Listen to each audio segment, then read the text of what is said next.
So this is my war bag, which I take on my trips. This is my burqa for travelling on the roads in Afghanistan. This is the flak jacket which we wear.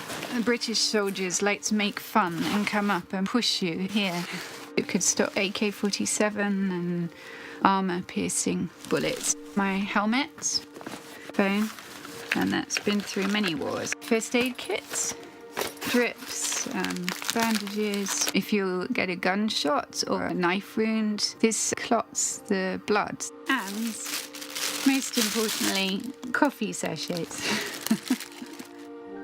Sometimes when I'm packing this, you do think, most people in their right mind leave war. Why am I going to where wars are? But once I'm on the plane, then I'm thinking about the story.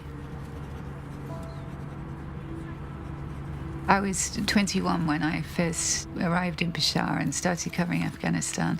I had no idea really what a foreign correspondent did. I took a big bottle of Chanel perfume, a big bag of wine gums, Rudyard Kipling's book Kim, and that was more or less it. I basically kind of fell in love with Afghanistan right from the beginning.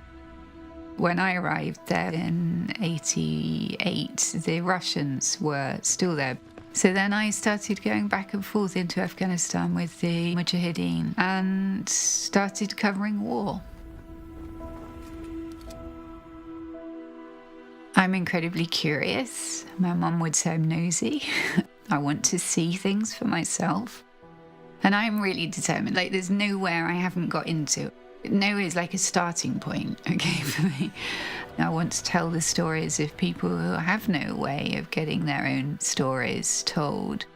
If I see something that's really shocking that's happening, I want people outside to know about it, and I want them to know about it because I hope that that will change. To me, often the real heroes or heroines in the war are the people that are still managing to educate and feed their children. That's the sort of story I really want to tell, much more than this sort of bang bang, if you like. I think in Britain we have a lot of interest here generally in foreign news. The Sunday Times has got a great tradition of foreign news. They're not afraid to go against the tide and say this is what's really happening.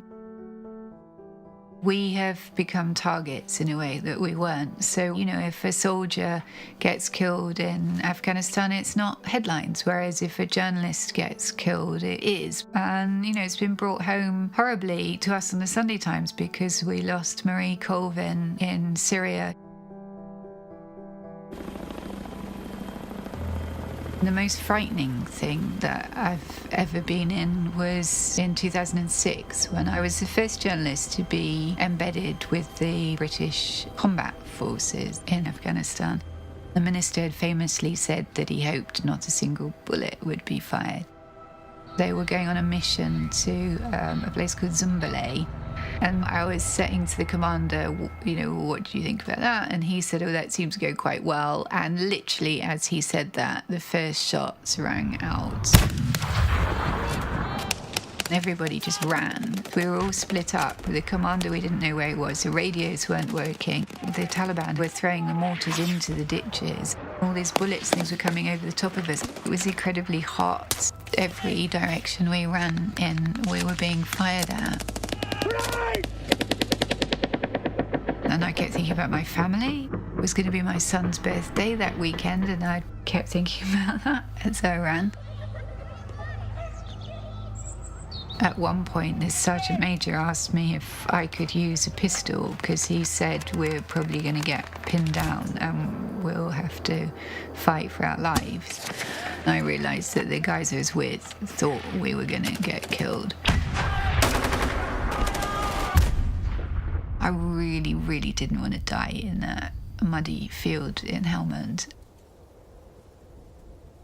Nobody got hurt, and it was amazing. This ambush happened, I think, at Wednesday, Thursday.